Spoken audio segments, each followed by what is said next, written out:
It was the beginning of the 20th century, and two rivals, Robert Scott and Roald Amundsen, set on their expeditions to become the first people in history to reach the South Pole. The race wasn't easy, and it ended tragically for Scott.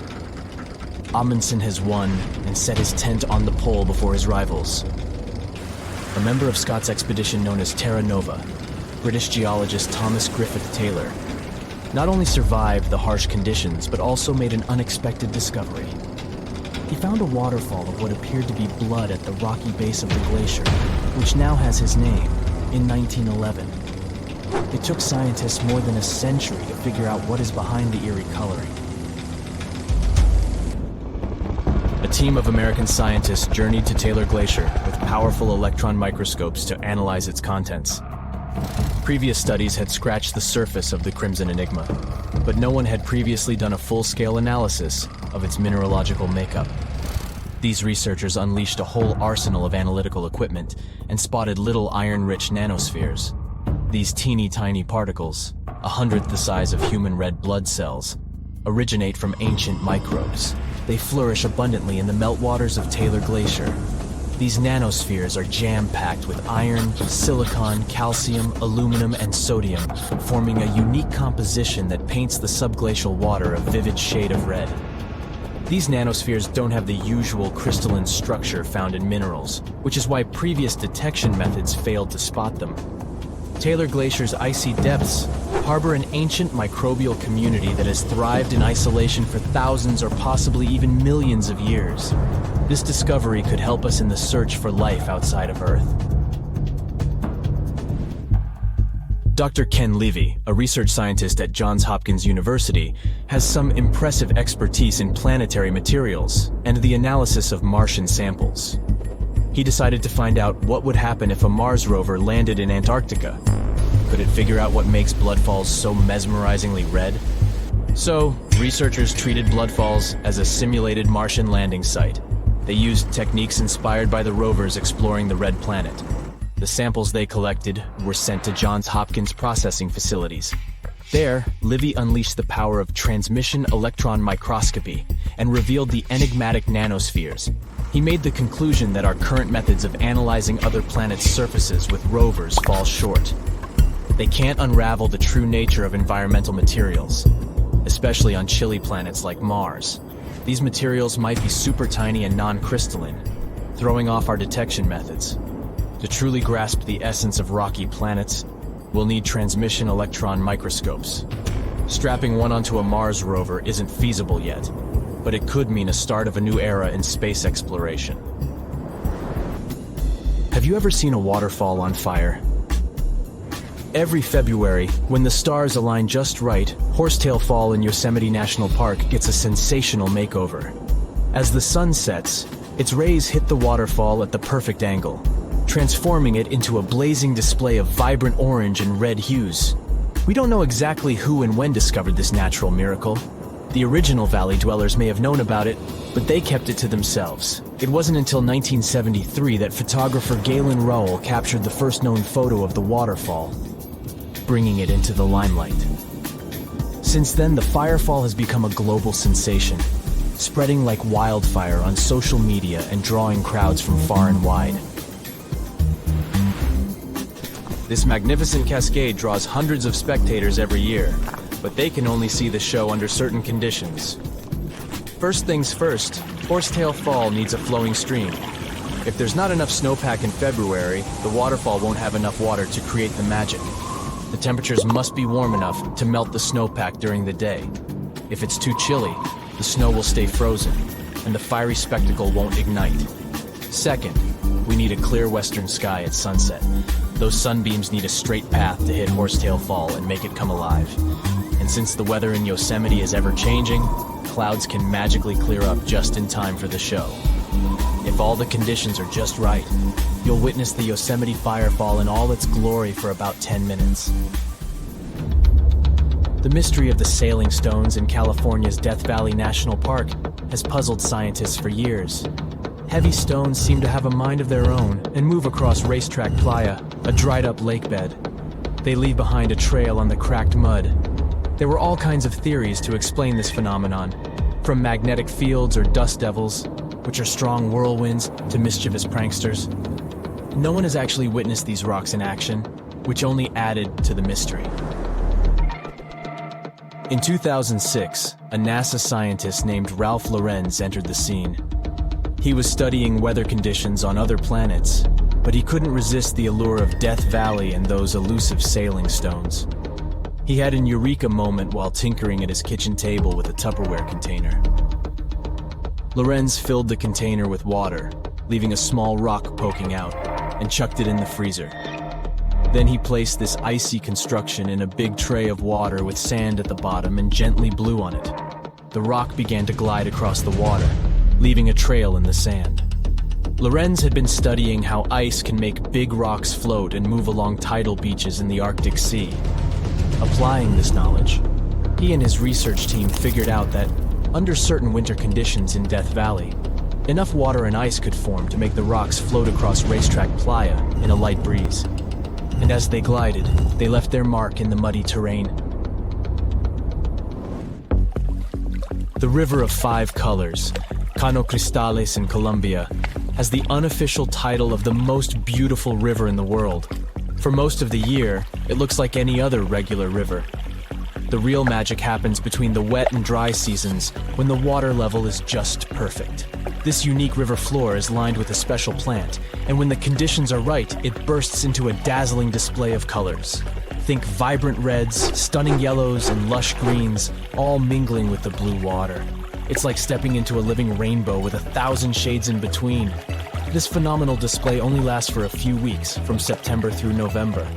During Colombia's wet season, the river flows too fast and deep, covering up the river floor and denying the plant the sunlight it needs to turn red. And in the dry season, there's simply not enough water to support the vibrant life in the river. So you have to catch it at just the right time. The reason behind Maldivian beaches glowing in the dark at night isn't a mystery, but it doesn't make them any less impressive. It happens thanks to the bioluminescent plankton. These tiny creatures are like little underwater disco balls, emitting a cool blue glow when they are agitated or on the move. Imagine walking along the shoreline and leaving behind glowing footprints. You can even take a night swim amongst these magical plankton. Researchers have discovered that their bioluminescence is actually a clever defense mechanism against predators. When these microorganisms flash their little blue lights, it disorients and surprises their attackers. The plankton produces this light using a chemical called luciferin. These enchanting plankton can appear at any time of the year. The best chances of seeing them in all their glowing glory are from June to December. During this period, there's a higher volume of plankton in the seas of the Maldives, creating the perfect conditions for a luminous show after the sun sets and the night sky takes over. You'll only witness the magic of bioluminescent plankton when tidal currents bring them close to the shore in large numbers. It's hard to predict exactly when this spectacular show will happen, so make sure to do your research and prepare to take photos with a high ISO to capture it, exactly like it looks in travel catalogs.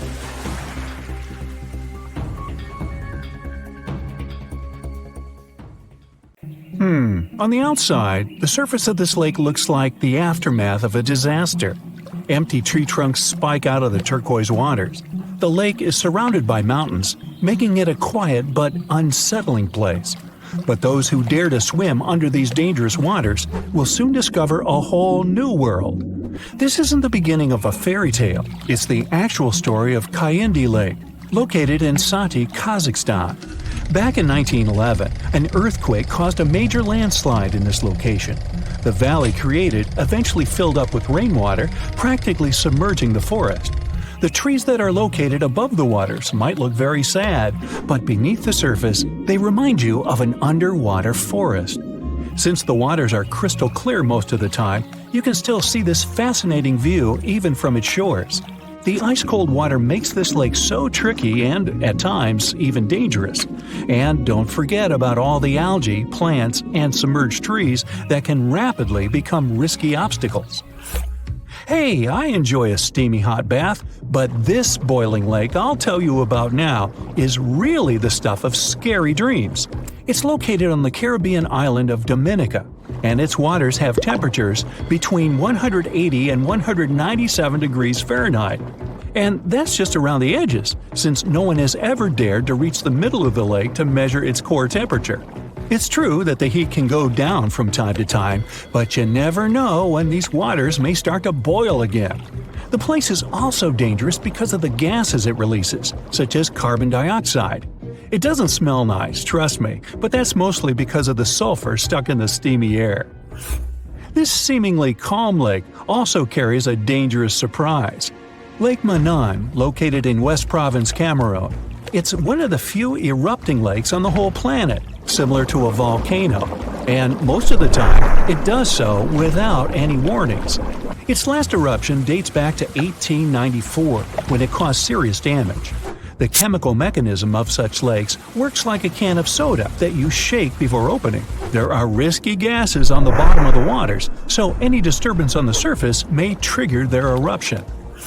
Natron Lake in Tanzania may be beautiful to watch because of its unique reddish coloring, but it's definitely not a place you'd want to take a swim in. While the water is extremely salty, it also combines with algae, which, by the way, are responsible for the coloring. And that's not even the riskiest thing about it. Natron Lake has pH levels so high that they become corrosive. If you dampen a piece of dyed material in this lake, it'll soon be stripped of its color. These high levels of acidity can also cause serious problems to the human skin. It's not all bad for some creatures, as Lake Natron is the only home to over 2.5 million small flamingos. These acidic and brackish waters support their survival, so it's no wonder they like to stick around. Lake Nicaragua's danger factor has less to do with chemistry and more to do with its inhabitants. It's located on the border of Costa Rica and Nicaragua and is the largest freshwater lake in Central America. When you first look at it, you won't think it can be dangerous, but because of the bull sharks inhabiting it, I wouldn't recommend taking a swim. Sharks tend to be unpredictable and at times intimidating creatures. Plus, they will eat everything if needed.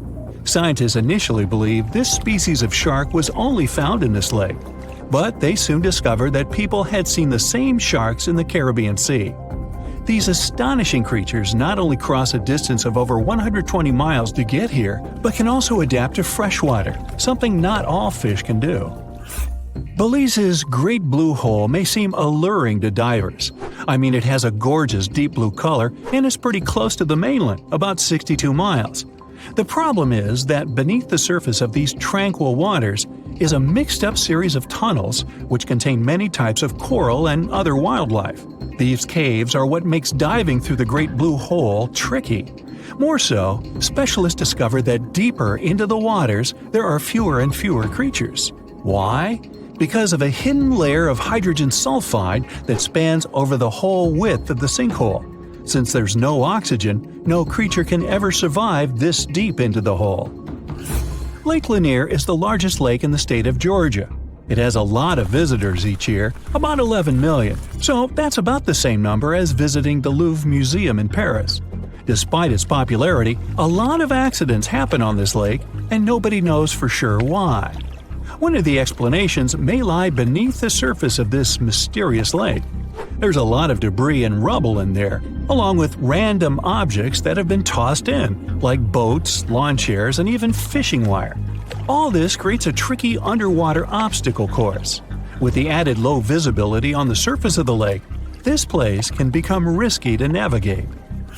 Another one of those lakes that looks like someone might have overdone with editing is the Grand Prismatic Spring, located in Yellowstone National Park, which stretches into the states of Wyoming, Montana, and Idaho. Swimming here is completely prohibited. Why? It's 189 degrees Fahrenheit in the center, almost close to boiling temperatures, and the outermost ring reaches around 131, hence the colors. Since the center of the water is way too hot for any life to make it, there's nothing clouding the surface. The lack of any living organisms here creates that vivid blue that looks almost painted over.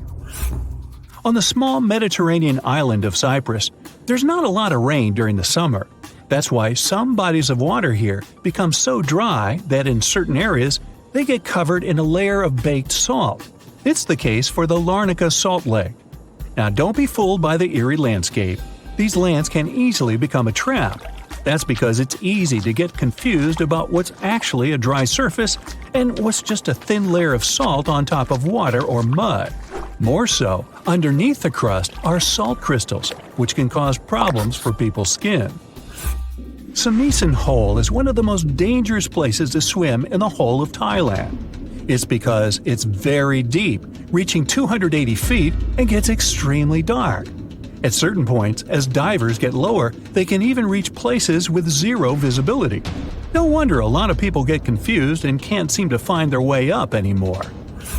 The largest lake in Africa and the third largest lake in the entire world is called Lake Victoria. Not all of its waters are unsafe for people, but some regions can rapidly cause problems. Why? Particularly because it has its own isolated weather system, and that makes the weather really unreliable. It can go from bright and sunny to terrible in a matter of seconds. I mean, who would want to get caught swimming in the middle of a storm, right? Pustoye Lake is located in Siberia, so I'm guessing I don't need to tell you the waters here get extremely cold. But if you look at the lake, there's nothing out of the ordinary with these waters. Is that completely true? Most likely not, and people tend to avoid swimming here at all costs, even if they can resist the freezing cold waters. So, what makes Lake Pustoye so mysterious and dangerous? Well, nothing seems to want to live here, and scientists have yet to discover why. They tried to fill the lake with many types of fish and various plant species to see if they could survive in the waters, but the results were disappointing. Since we don't know exactly what makes it so difficult to survive here, don't go running for your swimming trunks just yet. It's best if you stay away. Hey, you don't have to tell me twice. Lake Titicaca is a real record breaker. It's the highest navigable lake in the world. It's also the second largest lake in South America. It sits at 12,500 feet above sea level. That's 2/3 as high as Mount Kilimanjaro. But there's a mystery beneath the waves of this body of water that separates Peru from Bolivia, an ancient city that scientists discovered in the year 2000. That's when a team of international archaeologists came to the shores of Lake Titicaca to investigate talks of a site hidden underwater. Since the 1950s, there were rumors among the local population of its existence. It took them 200 dives to reveal the full scale of the lost city. Luckily, the waters near the Bolivian shore weren't too deep, around half the height of the Leaning Tower of Pisa. They found 24 structures in total. They were spread across an area the size of 2 football pitches. There were agricultural terraces, complete with a stone wall. They even discovered a section of a paved road. But the most important find was a temple. More than 20,000 artifacts have been retrieved from it. Cooking utensils and ornaments were made from stone, gold, and ceramics, a real archaeological treasure trove. The local Bolivian authorities are planning together with UNESCO to open an underwater museum. The idea is for the structure to float on water. They want to share the cultural heritage of Lake Titicaca with the whole world. But how old are these precious finds? The experts' estimate is between 1,000 and 1,500 years. Individual artifacts were even 2,000 years old. So who lived in the area around that time? If the Incas were your first thought, sorry, you're wrong. The Incas lived after this period. They established their capital in Peru in the 12th century. The people who inhabited the lost city were the Tiwanaku. This civilization was the largest in the region at the time. Their land was located in parts of present-day Bolivia, Peru, Chile, and Argentina. The name of their capital was Tiwanaku. No surprise there. They constructed it on the shores of Lake Titicaca, making it one of the highest urban centers ever. At its height, the city had 10,000 residents. This was between the years 500 and 1000. For comparison, these were the early Middle Ages in Europe. Scientists don't know much about the culture of this pre-Columbian civilization. They never developed a written language. The more famous Incas didn't write down words as we think of them today either. Instead, they used a system of knots tied in ropes. It was called Quipu. They had different colors, but science still hasn't cracked the code. However, the Inca's spoken language, Quechua, survived until the present day. There are some 12 million speakers of it spread across South America. And for the Inca people, Lake Titicaca held special significance. It's an essential part of their creation myth. According to legend, a deity emerged from the lake with some human beings. He ordered the sun and the moon to rise into the sky. With their help, he then created other humans from stone. He brought them to life and commanded them to go and populate the planet. For the Incas, Lake Titicaca was a place of birth. They believed that the spirits of the deceased returned to the lake. An important part of the myth is Isla del Sol. It's Spanish for Island of the Sun. It's a tiny island in the Bolivian east part of Lake Titicaca. On its northern tip, there are mysterious ruins. This is a stone maze that scientists believe Incan priests used in their rituals. The labyrinth of stone is not the most impressive sight on the island. In its south part, there are 206 stone steps that lead to a fountain. Some even believe this is the famous Fountain of Youth. Anyhow, the fountain sits in the shade, so it's definitely a lifesaver after climbing all those stairs. At least visitors don't have to worry about the heat. The average summer temperature is just 57 degrees Fahrenheit. The Incas have influenced the history of Lake Titicaca in another strange way. Some 500 years ago, they started entering the territory of the native tribes. To escape danger, they constructed an artificial island and sailed away to safety. Even when the Incas were long gone, the natives continued the tradition.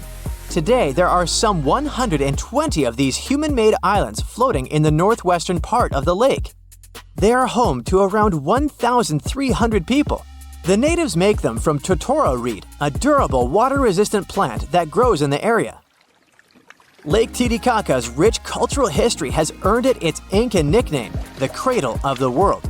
But it's not the only lake in the world that hides an underwater city. Take, for example, Turkey's largest lake, Lake Van. It sits in the far east of the country, and it covers the surface 2.5 times bigger than London. Its turquoise blue waters are popular with tourists. Local archaeologists thought there was something interesting about the lake, but then a discovery stunned the scientific community. Divers found a fortress, together with a city, under Lake Van's surface. They recorded intact sections of the wall at least 10 feet long. Just by looking at the site, archaeologists estimated it was 3,000 years old. That places it in the Iron Age. The underwater city was the original hub for a long-lost ancient civilization. The ruins of their village can still be seen around the lake's edge. That's why historians believe that the recently discovered city was submerged over time as water levels in the lake rose. It remained hidden until the 21st century because of the lake's depth. At its deepest point, Lake Van would completely submerge the Petronas Twin Towers in Kuala Lumpur, Malaysia.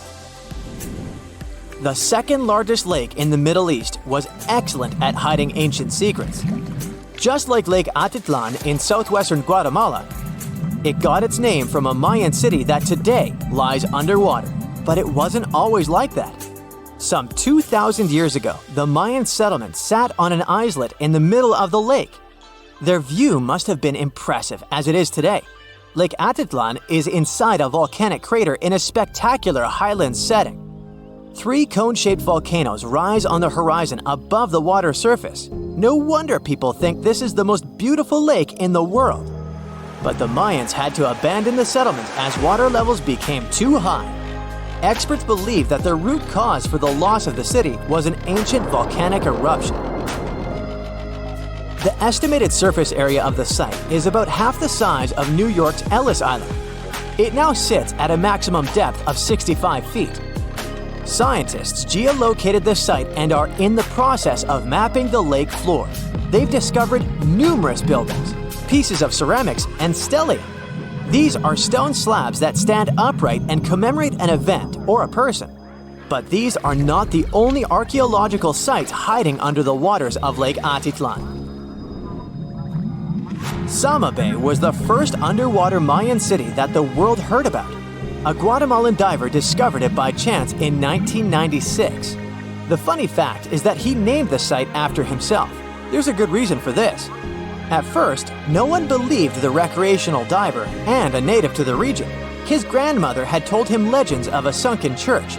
It turned out that these folks' tales were true. In the years that followed, archaeologists descended into the area to confirm the find.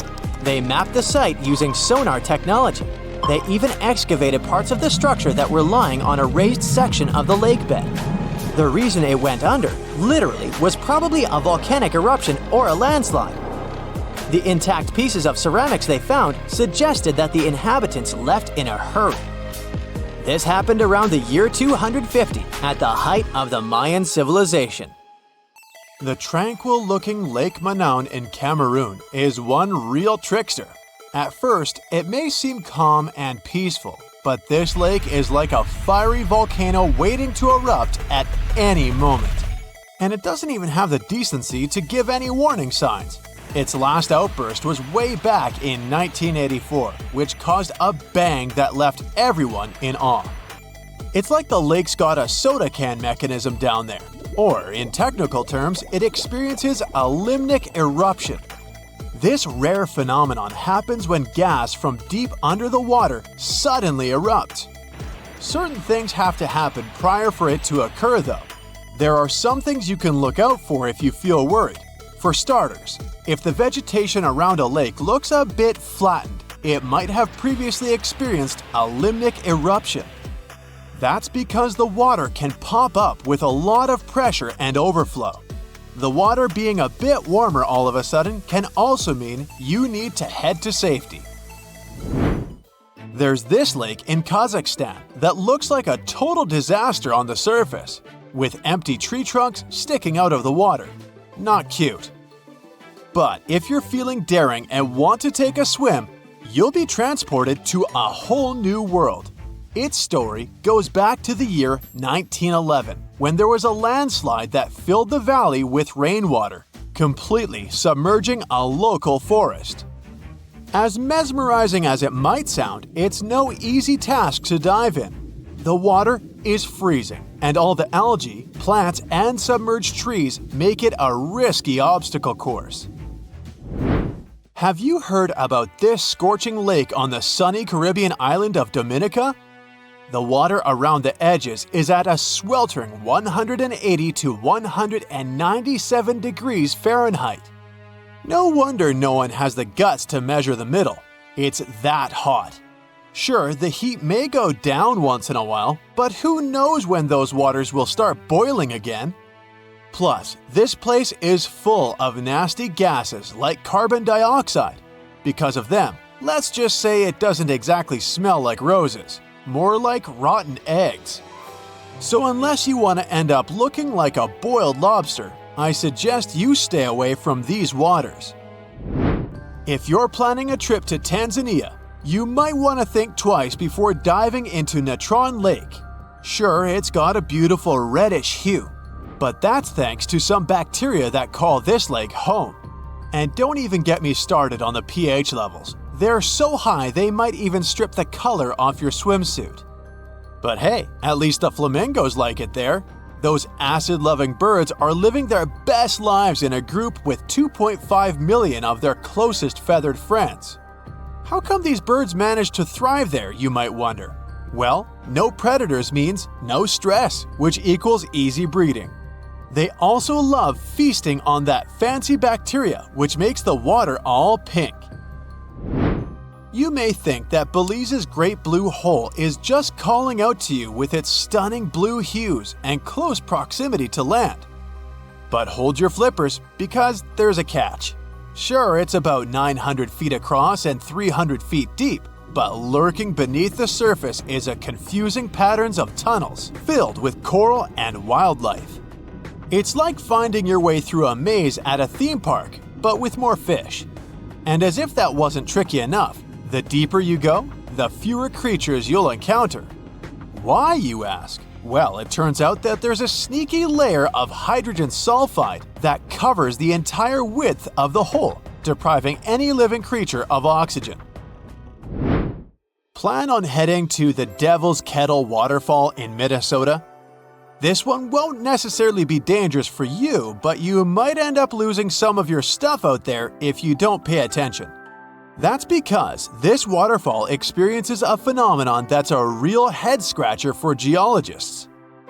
One part of the waterfall flows normally, while the other part disappears into a big ol' hole. And get this, not even ping pong balls can make it out. Scientists decided to investigate, and they went all out, even using GPS trackers. Initially, they couldn't figure it out until they realized that the hole acts like a giant blender. That water is getting spun around so hard, it's basically obliterating everything in its path. They finally measured the water volume and saw that it was still there, so it was supposed to come back out somewhere. The most likely explanation is that the water is probably re-emerging in the stream located beneath the waterfall. You've surely heard of the Bermuda Triangle. I mean, that's old news. But let me tell you about the Pacific's very own watery trap called the Devil's Sea. It's like a game of hide and seek, but with ships. They disappear and we can never find them again. The Kayo Maru No. 5 was on a mission to investigate a volcanic island, but the trip ended up being just one way. Add a dash of detective work to the subject and you'll find out the whole story about the Devil's Sea is more myth and less fact, but it doesn't make it any less interesting. If you're still interested in some mysterious ship disappearance, then Lake Superior is the place you'll want to read about. Even the most skilled scuba divers can't find a single piece of all those lost vessels. The main character of this lake story was a ship called the SS Edmund Fitzgerald, the biggest one to sink in the Great Lakes. To this day, people aren't sure why it sank. So, you're planning a little swim in one of the Great Lakes, huh? Well, might want to steer clear of Lake Michigan, unless you're really into extreme water sports. This bad boy has a reputation for being the most dangerous of the bunch, thanks to some sneaky undercurrents that like to snatch unsuspecting swimmers. Make sure to watch out for those pesky piers and docks that only add to the lake's swimming difficulty. If you're feeling adventurous, you might want to skip the months of October or November. This is when the temperatures start to drop and the currents get extra wild. Tibet has its dangerous lake too, and at first glance, it's gorgeous. But don't get too excited. It's got a salt content so high that nothing can survive in it. Some villagers around there actually consider it to be tainted with some sort of substance. The cherry on top? Other locals believe there's a selfish creature living in the lake who's hogging up all the space for itself. No wonder its nickname is Darkness. No list of dangerous waters is complete without Lake Victoria, the big kahuna of African lakes and the third biggest in the whole wide world. But beware, not all its waters are safe for us humans. Some regions can be real troublemakers because this lake has its own personal climate. And what does that mean? Mostly that you can't trust the weather here one bit. You could be soaking up some sweet rays one second, and the next you're running from a torrential downpour. Unless you want to be caught swimming in a storm, steer clear of this moody lake. You might have already seen pictures of Lake Hillier. It's like a giant pool of grapefruit juice in Australia. Scientists have been scratching their heads over it for centuries because they still can't figure out with certainty why it's pink. But here's the kicker, it's not the only one. Yep, there's another pink lake out there called Lake Retba. Both of these lakes have super high salt content, which is apparently a magnet for some fancy microorganisms. These little guys produce beta-carotene, you know, the substance that's in carrots, and that's what gives these lakes their groovy colors. Interested in swimming in this lake? It's not technically dangerous because the water has such high amounts of salt in it. There are no scary sea creatures to worry about. But, on the other hand, you'll need to make sure you don't accidentally take a sip. Drinking highly salted water will make you dehydrate faster than a plant in the desert. You can find many picturesque lakes in Louisiana. But one of them stands out among all the others.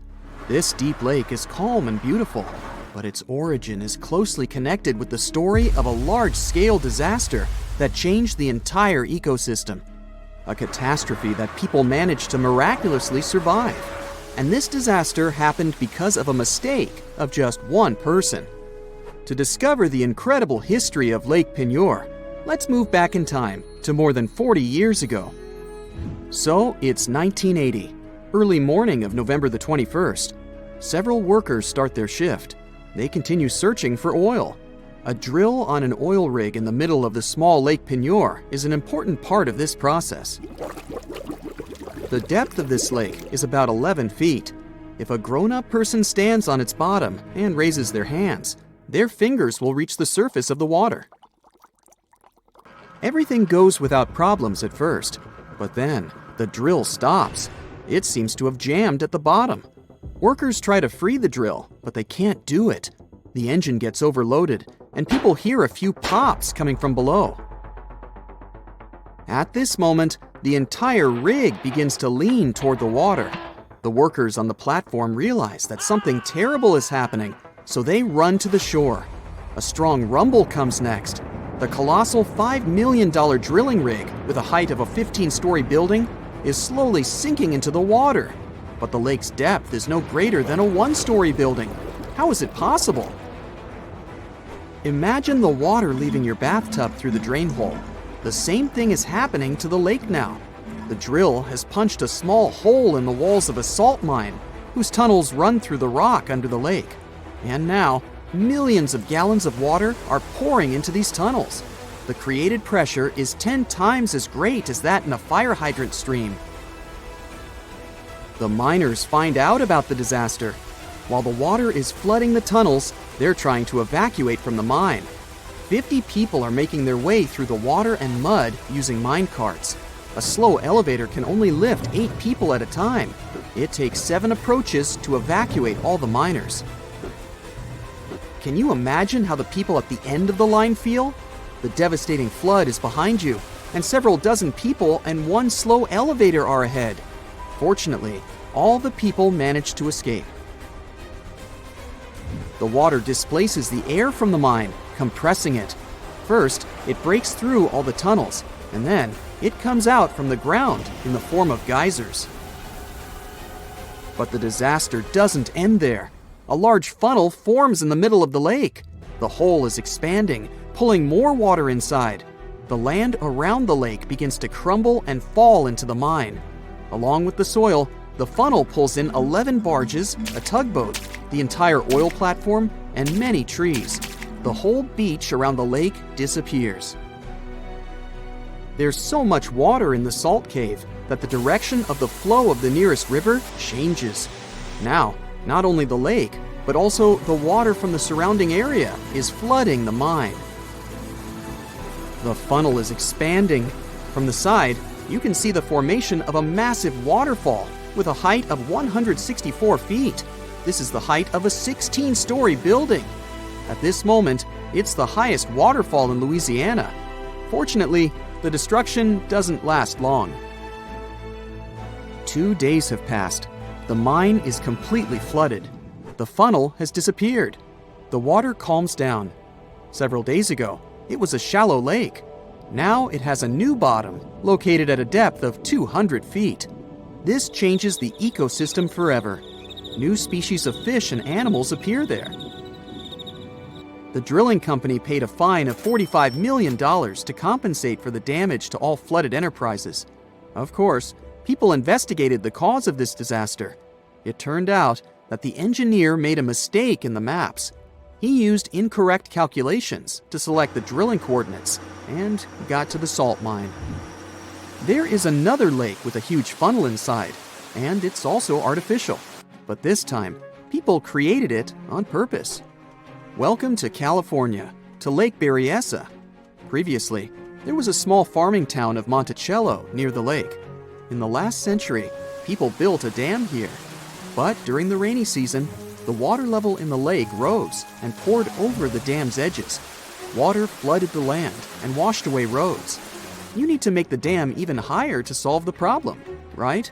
This is quite logical, but the town's engineers thought of something better. They dug a hole near the lake and covered its insides with concrete. It looks like a wide circular tunnel leading into the ground.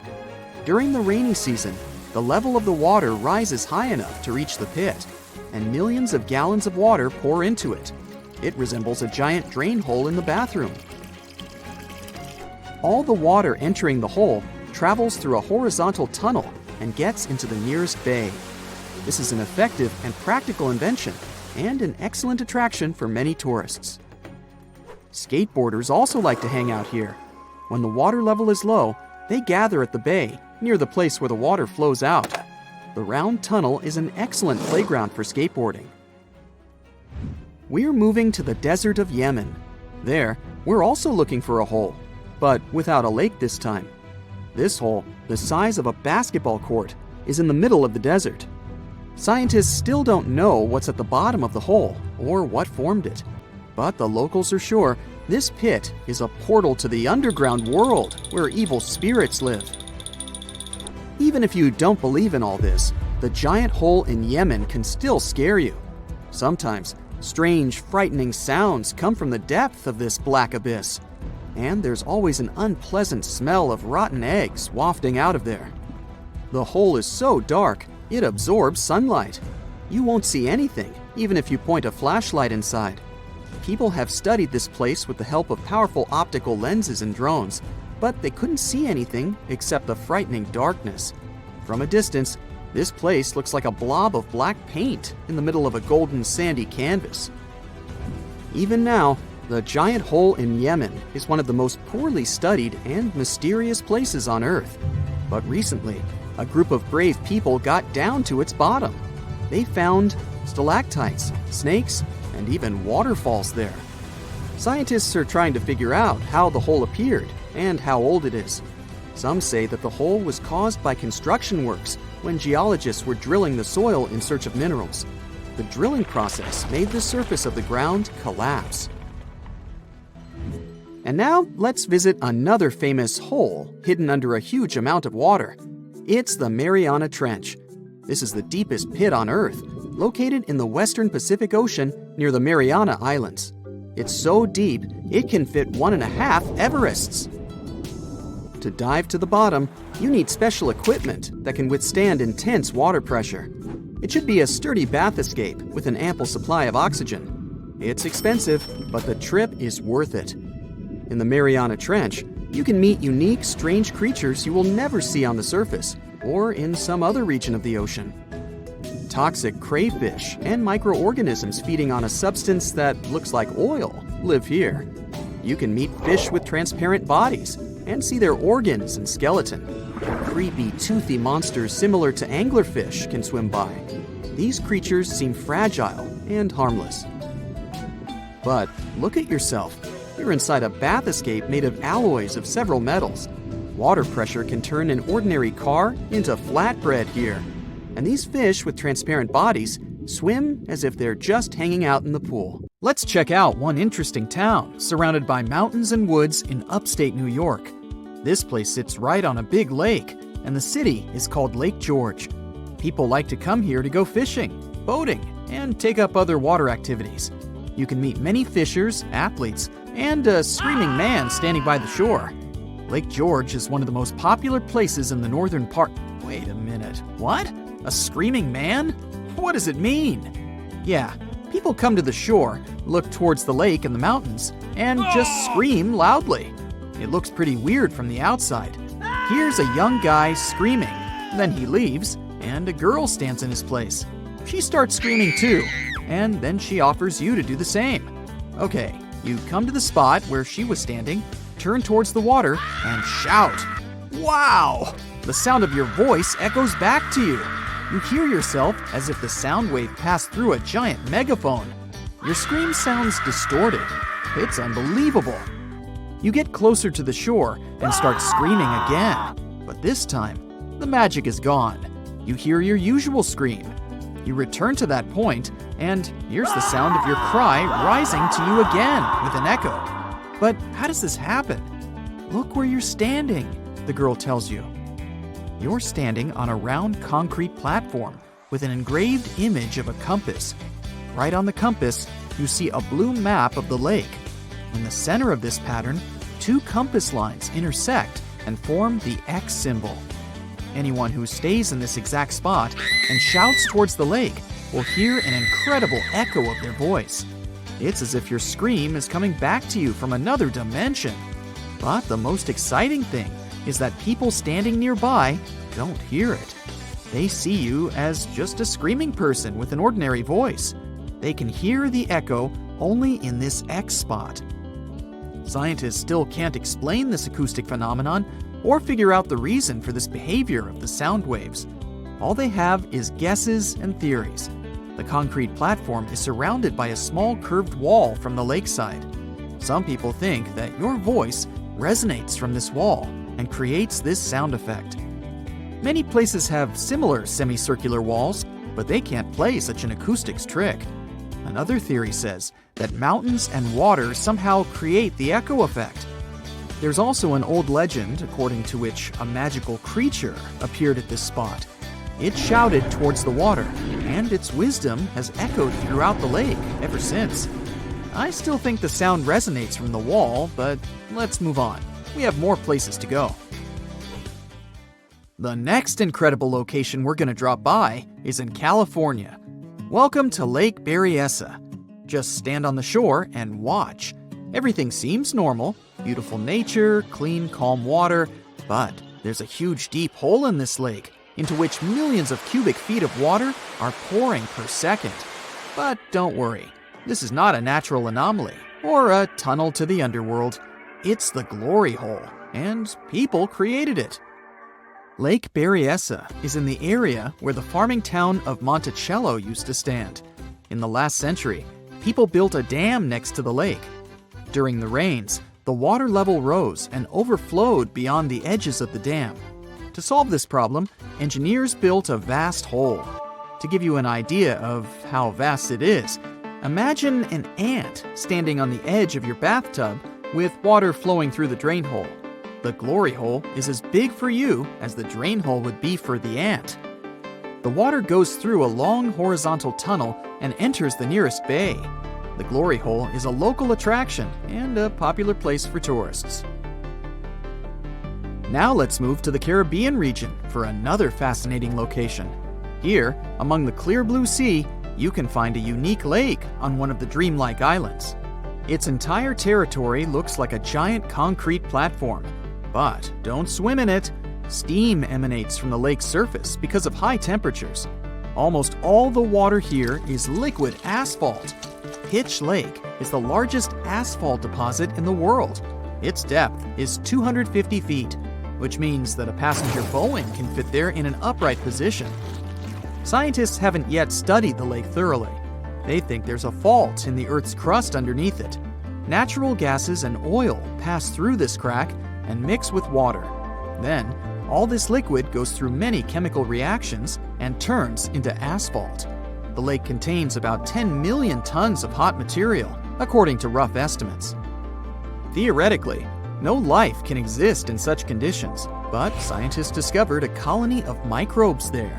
This means that life outside of our planet can exist. Saturn's largest moon, Titan, has many hydrocarbon lakes on its surface, similar to Pitch Lake. And if the simplest forms of life can exist here, in the asphalt lake, they may also survive on Titan.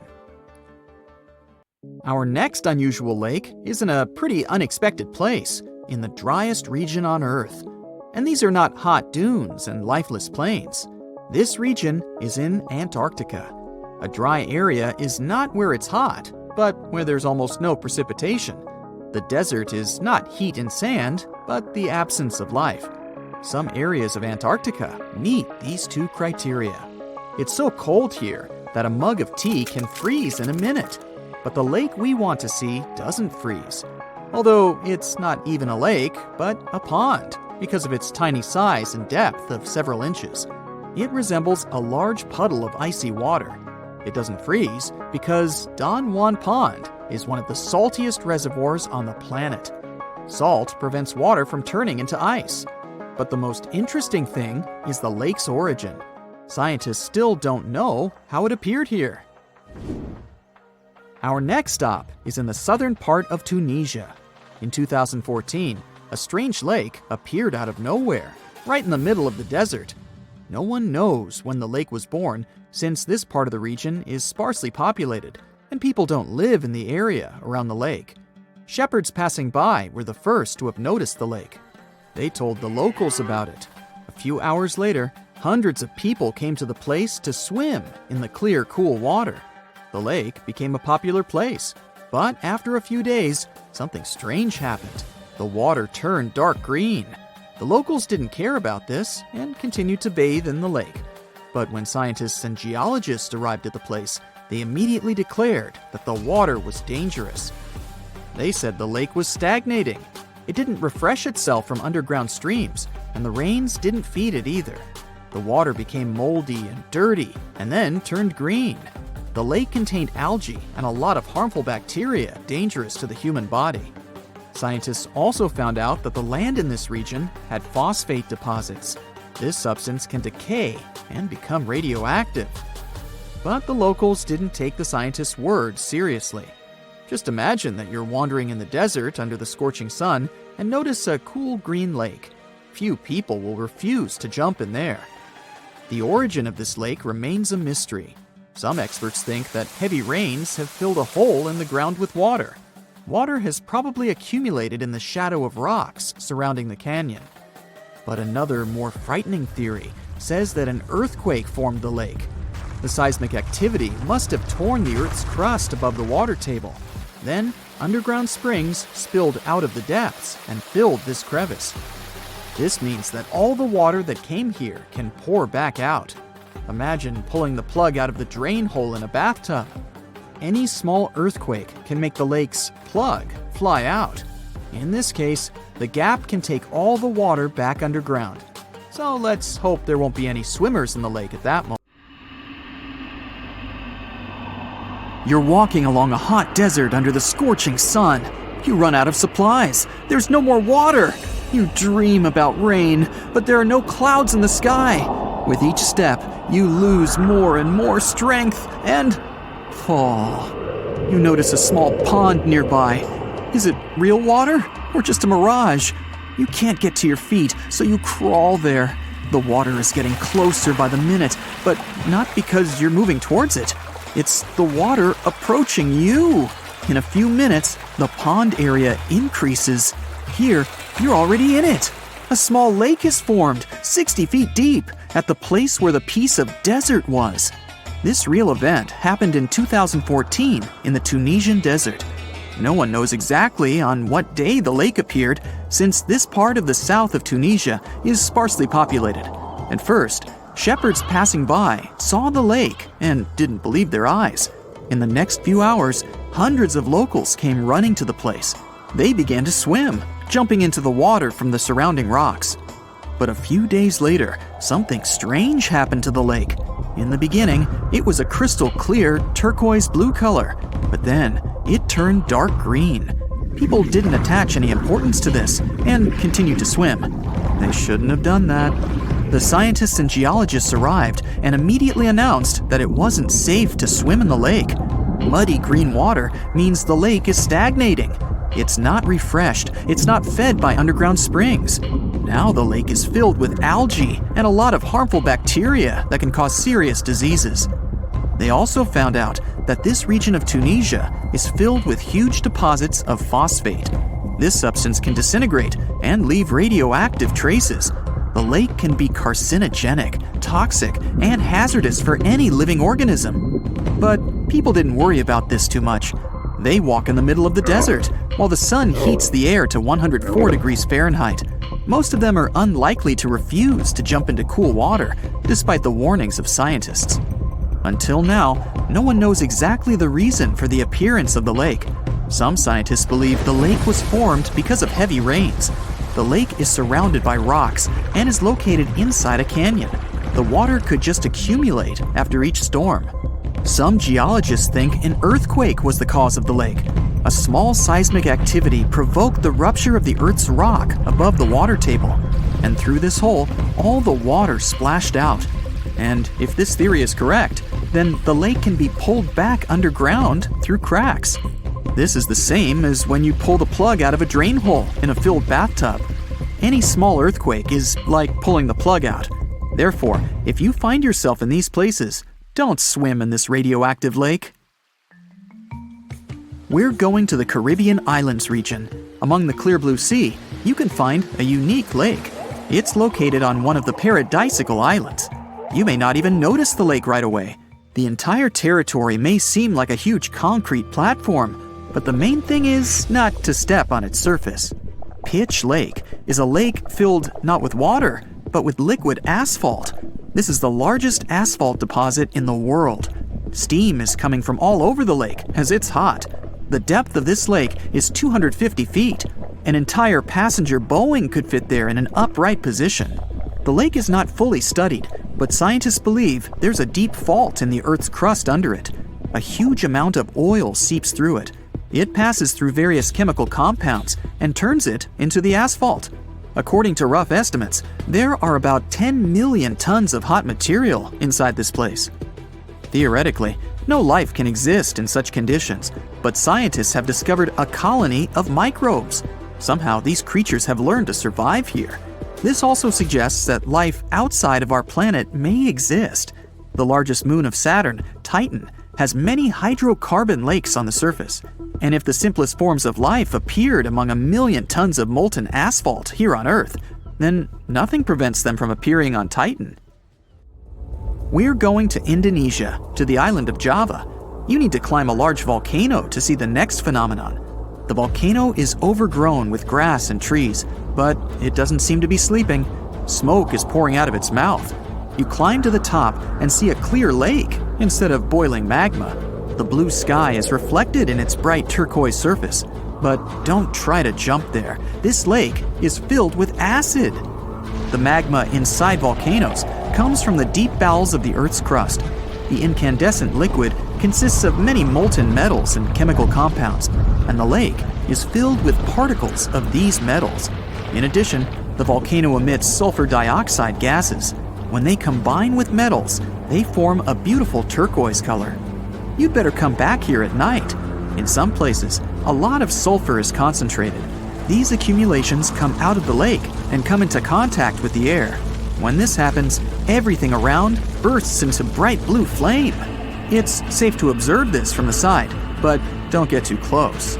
Nearby, on this island, there's another acid lake. It also releases sulfurous gases into the air, which are easily ignited when in contact with oxygen. And when this happens, the gases burst into a bright blue electric flame. It's difficult to see the flames during the day. At night, you can see these flashes from afar. Our next location is Australia. You start the drone high above the forest area. Among the green dense forests, you can see a bright pink spot.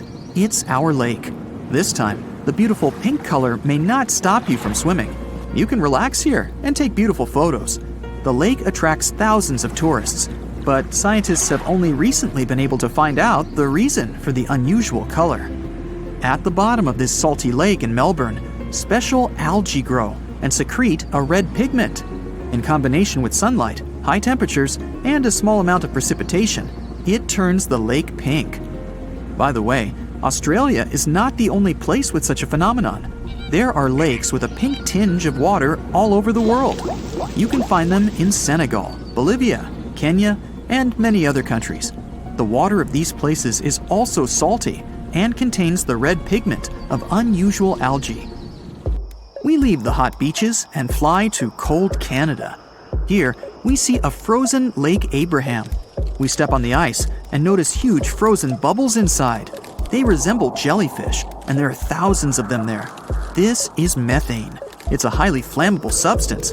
The grass, leaves, pieces of trees, and any organic substances that fall into the lake become food for a lot of bacteria that emit methane. Upon contact with frozen water, methane turns into tens of thousands of frozen balls. When the ice melts, the bubbles burst and sizzle. This phenomenon can also be observed on some shores of the Arctic Ocean.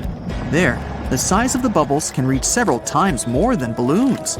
It's a beautiful sight, But it's not safe, since methane ignites when it contacts with air. We're in the coldest place of our journey.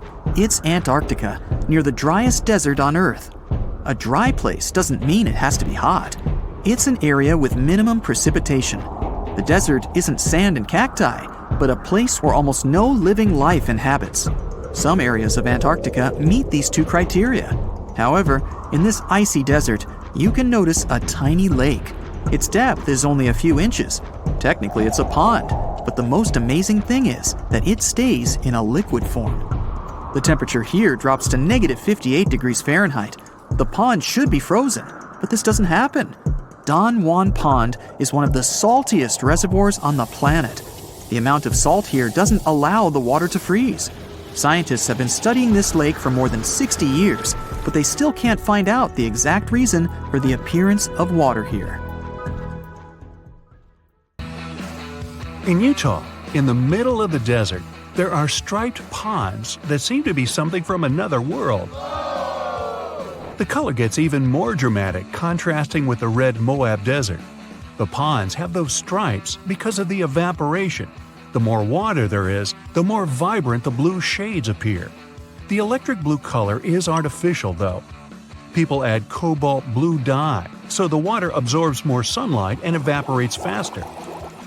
As the water disappears, the crystals of salt and potassium are left behind, which are gathered later for chemical production. You don't want to swim in there. Another unusual lake that has its looks thanks to evaporation is Spotted Lake in Canada. In winter and spring, it looks just like a regular lake. But in summer, when the sun gets scorching hot, some water evaporates, but small pools of minerals are left behind. The polka dot spots are usually green, yellow, and bluish. There are no two similar pools. They all have different colors and sizes. Don't get too close here, this place is quite sensitive. Now, if perfection is something you're after, head to Northern Ireland. The place, called the Giant's Causeway, has no extraordinary waters, but the surrounding stones and columns look so smooth and impeccable that it's kind of hard to believe they were created by nature. All those cracks were formed thanks to a volcanic eruption, but the legend has it the site was made by a mythical giant named Fin McCool. He must have been really cool. In Turkey, there's a spectacular site called Pamukkale, which means cotton castle in English. Again, legend has it that giants had something to do with it. This time, they left some cotton there to dry, and it later turned into those stunning formations. Scientists kind of disagree with it and claim that it's all about minerals left by the thermal waters. It's up to you who to believe, but there's one undoubtable thing. This place with turquoise thermal water has no look-alike in the world. If you ever pop in this place, don't miss a chance to take a look at ancient Roman ruins left there. Back in 1802, humanity spotted something they never saw before – the pink water. Nope, it wasn't some fancy strawberry lemonade or something. It was an actual source of flamingo pink water. Meet Lake Hillier, located in Western Australia. It's not hard to guess that it attracts people because of its unique color. It never changes and stays pink throughout the year. No giants spotted adding pink dye there, so this time it's all about algae, bacteria, and high salinity. It's totally safe to swim there, but nobody can do that. Regular tourists just can't visit it. Turns out Lake Hillier isn't the only pink water source out there. In Senegal, there's Lake Retva, which looks almost exactly the same. It looks like an extra-large milkshake for the same reasons: high salinity and algae that loves salt. These algae produce red pigments to help absorb sunlight, so the lake color gets even more intense in the dry season. The notorious Thor's Well isn't as dangerous as they say, but it looks a bit scary at high tide. The water fills it from underneath, bubbling and bursting up. Then this vigorous spray of water goes back into that hole, so it seems endless. One more place that depends on tides is Mont Saint-Michel in Normandy, France. The magnificent castle is surrounded by water, but not permanently. Choose the time wisely, it all depends on the moon. The highest tide can be seen 36 to 48 hours after a full moon. Chances are, if you come there at the wrong time, you'll see nothing but a couple of puddles. The Budagaika crater in Siberia looks like a doorway to the neither. It's about a half-mile long and nearly 300 feet deep, and it never stops growing. The deeper it gets, the more layers it has. They show what our planet looked like thousands of years ago, as the slumps reveal the used-to-be climates. The crater appeared back in the 60s, and it all started because of rapid deforestation. Trees no longer cast shades on the ground, and it got hotter. The permafrost melted, the soil cracked, and the crater appeared. In the middle of the Atacama Desert, Chile, you can spot a super weird thing. The rocks rise out of the sand right in the shape of a hand. No giant here again, just a sculptor-artist who made it. Some desert rocks can even walk. Walking rocks, also known as sailing rocks, can move on their own and leave long tracks across one of the valleys in California. Scientists even installed GPS navigators on some of them, and they showed those rocks can move pretty fast. Many researchers believe it's all about temperatures. At night, the desert almost freezes over, and the sheets of ice formed underneath melt during the day, so the rocks literally slide. Gippsland Lakes, Australia, can glow at night. Bacteria get agitated in the water when the algae bloom, and their movements give that bioluminescent effect. Still, the beauty of red algae bloom is extremely misleading. Red algae contain high levels of ammonia, so think twice before diving in. It's safer to enjoy the scenery on the shore. Just a tip, you should probably do that with your nose closed. The decaying algae doesn't smell like roses. Phew. Water often glows because of bioluminescent jellyfish, and so do caves. In New Zealand, there are glowing worms that emit greenish-blue luminescent light. You can see these guys only in total darkness. These worms are carnivores, and the main reason why they glow is to attract prey, so beware. They also make webs, just like spiders. To see them, head to the Waitomo glowworm caves. There are even guided tours. Chocolate hills? Yummy. The name is explained by colors. Those hills in the Philippines have a range of brown and green colors. Have you seen a green chocolate though? This spot has such a sweet nickname because the foliage gets brownish in the dry season. The hill shape is so regular that it's often mistaken for being artificial. Still, these are just some uplifted coral deposits, appeared because of rainwater. Just imagine a beach of ketchup spilled for miles and miles and a never-ending portion of French fries. Okay, it's just a dream, but a ketchup-red beach exists in real life in China. It's called Punjin, and it's at least 18 miles long. Usually, either giants or algae are responsible for such phenomena. This time, these are algae. They turn red in fall and make this beach one of the most colorful in the world. Good news, it's open to the public, but only a small section. We've seen a red beach, off to red waters. Antarctica isn't only white, it can be red too. In the Taylor Glacier, there's a crimson waterfall coming from a super salty lake. The water is rich in iron, which forms rust when it reacts with oxygen. The water stays liquid even at sub-zero temperatures because of the high salinity. Glass Beach in California is another beach that looks so incredible that many people don't believe it's not made by humans. Well, they're partly right. The glittering, colorful glass stones used to be bottles dumped into the ocean. The waves took these bottles, broke them down, polished them to perfection, and voila! The beach is ready. Another thing created by accident is Fly Geyser in Black Rock Desert, Nevada. An energy company was drilling the soil in search of geothermal water, and boom! Today it's a scalding fountain of green and red water rising up to 5 feet high. Well, let's play a guessing game. Why is the water colored? It was a random giant walking around who added some dye in there. Or it's the thermophilic algae. Right, it's all about the algae again. In western Venezuela, Locals living close to the Catatumbo River aren't afraid of lightning because they see it almost every single night within the clouds. It starts at around 7 p.m. and doesn't stop until dawn. The everlasting Catatumbo lightning once stopped for a few months, from January to March 2010. It was probably due to drought. No magic algae in this river, guys. Many believe it's just because of cold and warm air currents meeting around the area. Now, this island may not have incredible natural phenomenon, colorful algae, or even giants, but it has an enormous population of cats, which makes it literally the best place in the world, if you like cats. Cat Island in Japan has quite a plain story. Back in time, people would go there in search of silkworms. Mice feed on those worms, so cats were a must there. If tourists come there, they can stay in cat-shaped cabins. Clever. Naturally, no dogs are allowed there. Oh, and if you want to make a donation, you can always feed the kitty.